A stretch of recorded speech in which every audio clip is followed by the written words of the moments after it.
Out of the box. Out of the box. We're thinking out of the box today, ladies and gentlemen. How's everybody doing out there? Y'all doing all right? Y'all looking good. I see you out there. Yeah, okay. You got your hair done. Your nails did. Everything did. I like it. Anyways, we're going to be talking about the gaming industry, the Western gaming industry, because there's a lot of negativity surrounding gaming right now, especially Western gaming.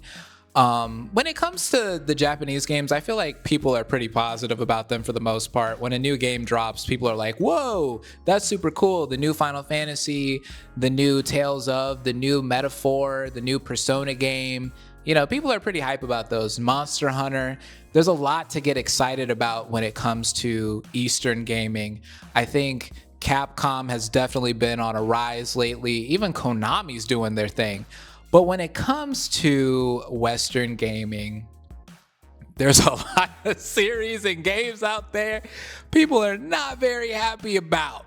I just played Star Wars Outlaws recently, and that was a flop for me.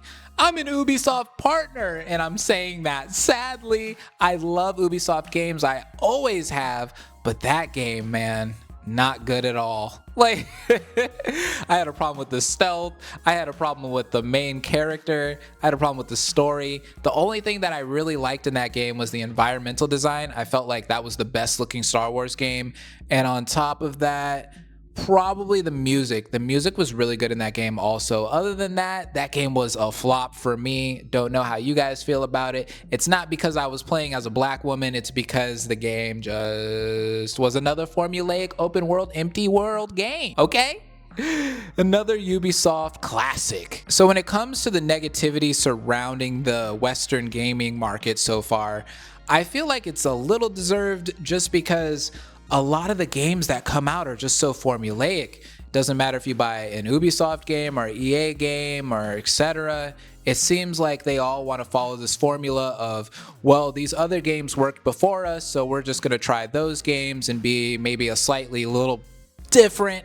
And that's about it. Like, that's what they get. And our main selling point is going to be we added a black character or a gay character or a trans character, which upsets me because when you make that your main selling point, then you have all these people over here that are just like, oh, it's just another woke game. It's just another game with a black guy or a black girl or a gay person or a trans person. And that's all they're selling. All the woke, the woke, the woke. And I see why they say that, because the main selling point is usually that for the most part. Like, look at Assassin's Creed. Like, why did they add a black guy into that game? Why did we need a black samurai in that game? We didn't need a black samurai in that game, ladies and gentlemen. We did not. They added that because they knew they would get some representation points for that. But even us in the black community are like, bro, this guy did not need to be here. You guys had it all in the back, right, for real. Like, Assassin's Creed Shadows would have sold 10 million copies. Easy. All they needed to do was make a Japanese character who was in Japan. And you did some assassinations and you got to do some cool moves. Could have been like Tenchu Z, but better, right? And that's all they needed to do. Easy. Winning formula. It is kind of tough because Ghost of Tsushima came before it, and I feel like that game is kind of hard to compete with. It seems to have like a lot of really good stuff in it that I haven't played personally, but I've seen some gameplay and such, and I'm just like, wow, just the animations, the quality of the game. I don't know if Ubisoft could even touch that. Which is crazy because Ubisoft used to be all about quality. You know, if you play Assassin's Creed 1, Assassin's Creed 2, 3, 4, those are quality games. They do have their problems. There are some bugs and stuff like that. But for the most part, they're really fun. And the story is really enjoyable. And I love the characters and the music and just the world itself. The games are phenomenal, right? But that quality has kind of gone downhill since. And that's kind of sad. And I get it. You know, you see these live service games coming out. Sony is stopping on the live service, thank God. But a lot of other companies are still continuing to make them. And you're just like yawning because you're like, oh, another one. Another one where I'm going to have to invest a bunch of time and money, buy skins, buy cosmetics. How long is this going to last before Me and my friends are bored with this game. I feel like Marvel Rivals got really lucky. I love that game, by the way. I play it so much, but that game got really lucky because it uses the Marvel IP, and who doesn't like superheroes? That has a stamp on American culture. Heroes are always going to be a thing. People will buy anything that you put superheroes in for the most part. And yeah, it was pretty much a winning formula from the jump. It's like Overwatch, but Marvel heroes. And you're like, heck yeah, why not? I feel like if they would have done anything else with that game, if they would have tried to make like original designs or something like that, people would have just said, screw that game. We already have Overwatch. What's the point of buying Marvel? Or what's the point of buying Rivals? Let's say there's no Marvel. So yeah, they did get really lucky with putting the Marvel IP with that. And yeah, it just worked out for them in particular. But other live service games have failed, like Suicide Squad. That game did horribly. Let's be honest, Suicide Squad is not really something that you can sell. I feel like a lot of people aren't really excited about playing as those characters in particular. Just those characters? Nah. Now, if you would have done like Justice League, maybe. Or if you would have just done superheroes in general, like just DC characters in general, then maybe there would have been a little bit more attention on that game. But Suicide Squad themselves, and then seeing the designs for each of the characters and seeing the gameplay and the repetitive side quests and the repetitive missions and the repetitive gameplay, it was destined to flop. Let's be honest. Let's not even try to be nice. That game was going to flop straight out the gates, and it did, right? So there is some benefits to live service games. You have games like Marvel Rivals, which are really good, and then you have games like Suicide Squad, where you're just like, why didn't the publisher and the developers make us a game that we want, which is another Batman game or something revolving around Batman? You know, make a Batman that game that's in the era of Batman Beyond in those comics or something like that. I think that would be really awesome. But yeah, they don't want to do that. But apparently now they're doing it. Now that they saw that game flop, they're like, let's do it now. It's like, you didn't even have to release Suicide Squad. I could have told you that that game was not going to do well. And it's funny because I know that the Rocksteady team can still make good games because they made that last Arkham game that's on VR. They still got it. It's still there. I feel like they could make another good Arkham game if they tried, and it seems like they will. And we'll see how that turns out. But I'm thinking that this is kind of the time period where video games are going to crash in the Western market. A lot of these companies are going to start going out of business. Unfortunately, like Ubisoft, EA, we're definitely going to see a paradigm shift in the Western market. It's kind of interesting to see how we've been getting all these half-baked games also on top of this. Like, you have the audacity to sit here and put all of this like social justice warrior stuff in your games, but on top of that, you're giving us a half-baked game. So I'm paying $70 to $80 for a game that isn't complete, that isn't finished, that won't work on day one, release day, and then you want me to pre-order said game? Oh, they love pre-orders, which I still don't understand why we're out here pre-ordering games still. Back in the day, we needed to pre-order games because you actually went to GameStop physically and you picked up your physical copy of the game, which was a limited stock, and you wanted to ensure that you got it day one. But you don't need to do that anymore. So they have all these other incentives like, oh, we're going to give you cosmetics or in-game currency, or, oh, wait, you can play the game 3 days before it comes out, things like that. It's like, I don't want to play the game 3 days before it comes out because, first of all, the game's probably not going to work. Second of all, why even put in all that effort when not only is the game not going to work, but it's not complete? And then on top of that, it might even let me down. So I'm playing the game 3 days before all my other friends, being let down, looking stupid as hell. Looking at my friends like, yeah, dude, I pre-ordered Suicide Squad and the game sucks. And yeah, I'm playing it 3 days early. And all my friends are laughing at me like, haha, you're an idiot. You're the one that paid all that money for the game. You paid like $90. I'm not going to buy that game now. Thanks for letting me know, though. And then they go cancel their pre-orders, or maybe they didn't even pre-order. And they're just like, I'm not buying that game now. That's why I don't pre-order anymore at all. Zero. I haven't pre-ordered a game in years, mainly because Most of these games do not live up to my expectation.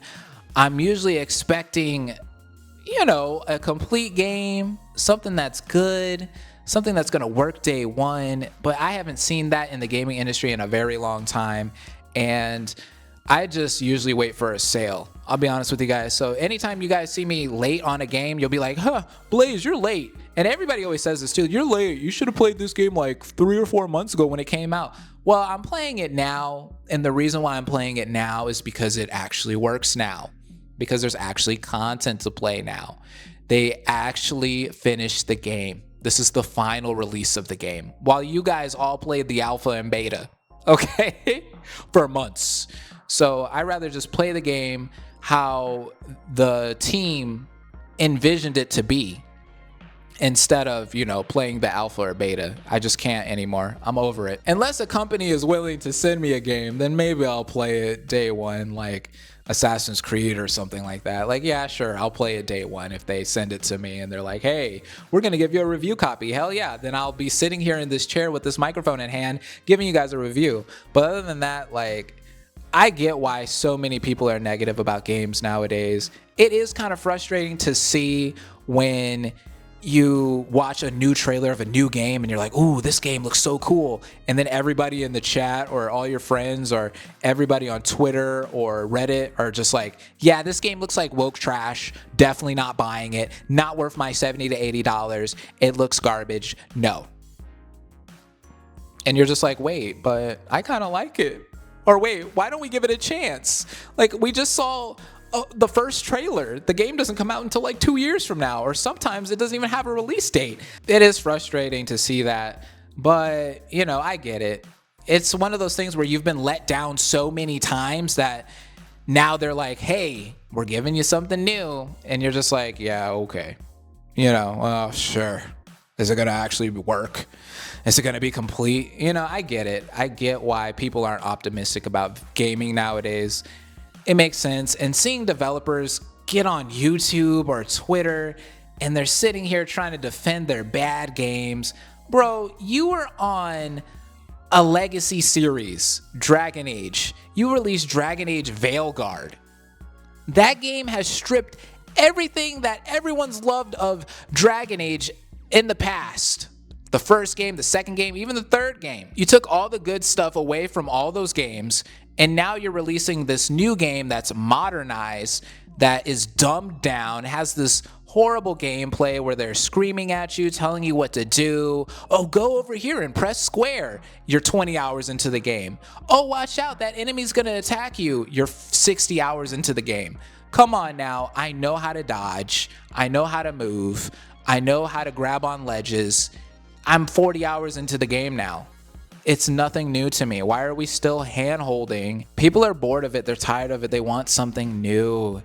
They want something that is a challenge. They want something that they feel accomplished playing. You know what I mean? Something that was worth playing all the way through, getting all those collectibles, getting those side quests completed. It's really cool. While I'm playing Witcher 3, I'm running around the world, I'm doing all these side quests, and these side quests are building the world around me. And I'm like, whoa, these actually matter. They're making this game better for me. They're making the main quest feel better. And the main quest is kind of lacking in Witcher 3, I'm not gonna lie, but the side quests really do make it. And I'm just like, wow, I actually have a reason to go off the beaten path and do these side quests and, collect loot and stuff like that, because it's actually affecting my gameplay and making me enjoy the story even more. That's great. Those are the kind of games that I want to play from here on out. I don't want to waste my time on games that are just like, all right, here's another Ubisoft game where you're running around this empty world and you got to collect 700 collectibles, and then we have all these side quests that don't matter, that give you like these little stupid items that don't really help you. They barely help you. The game is super easy on top of that. I don't want to play that anymore. I don't want any more Star Wars Outlaws or anything like that. Like, I want something that I'll remember 10 years from now and pick it back up because it was so good. It was so memorable. Like games like Star Wars Outlaws and what was that one game? Forspoken. Forspoken is the game that I'm thinking of off the top of my head.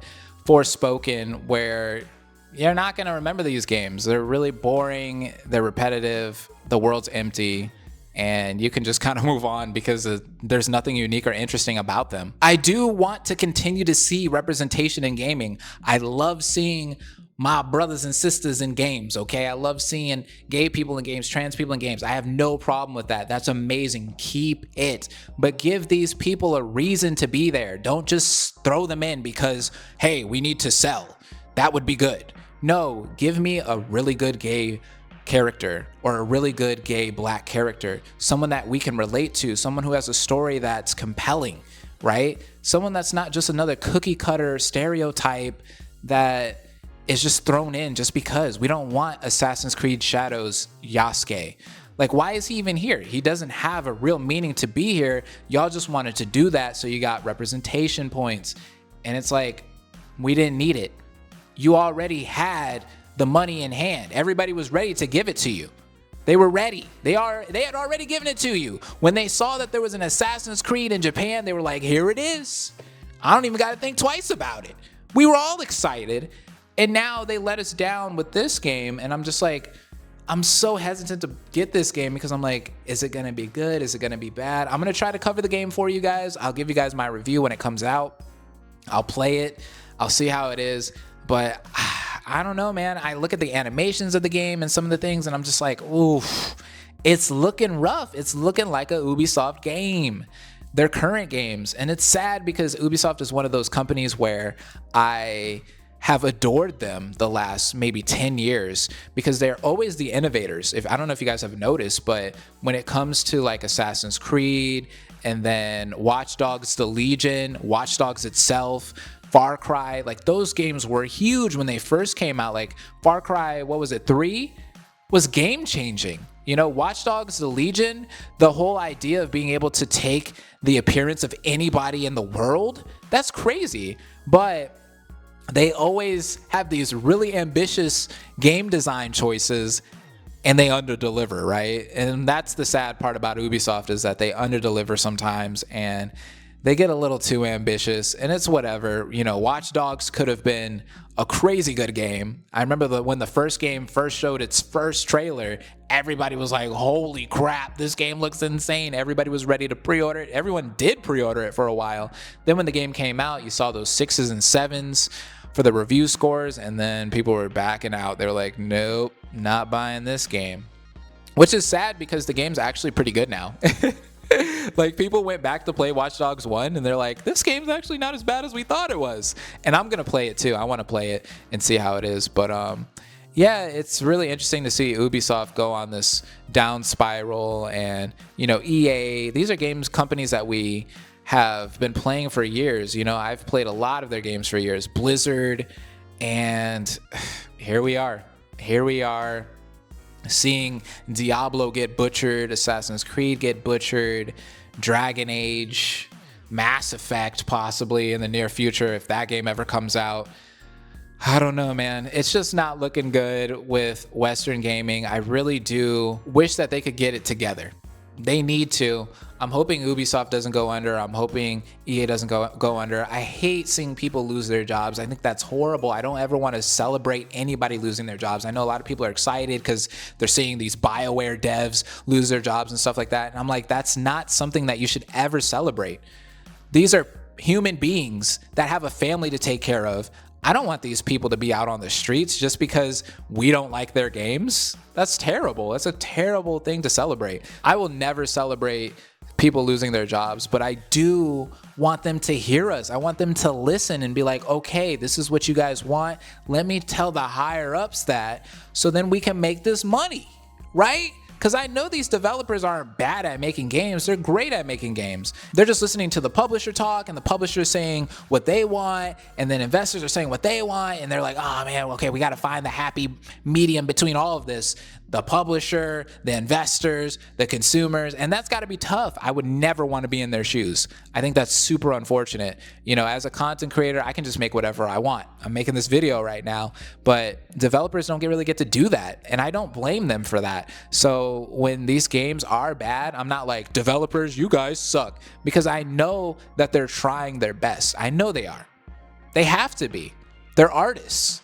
They went to school for this. This is something that they're passionate about. I know all these people who are in the gaming industry, they had to be passionate about the gaming industry, because why would you be in it, right? Why would you actually want to create video games? It's not for the money, I'll tell you that, because the money's not crazy. You might as well be me as a content creator or a streamer or something like that, because you can make a lot more money that way rather than being on a video game team, right? So I know they're passionate about these games. It's just they have so many people barking in their ear telling them what they need to do and what they would want to see, that, I mean, the pot just gets messy, gets really messy, and it's unfortunate. So hopefully things can get fixed sooner or later.